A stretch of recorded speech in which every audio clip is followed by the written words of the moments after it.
नमस्तेऽस्तु महामाये श्रीपीठे सुरपूजिते शङ्खचक्र गदाहस्ते महालक्ष्मी नमोऽस्तुते।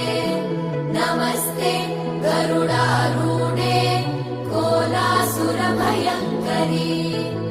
सर्वपाप हरे देवी महालक्ष्मी नमोऽस्तुते। महादेव्यै च विद्महे विष्णुपत्नी च धीमहि तन्नो लक्ष्मी प्रचोदयात्।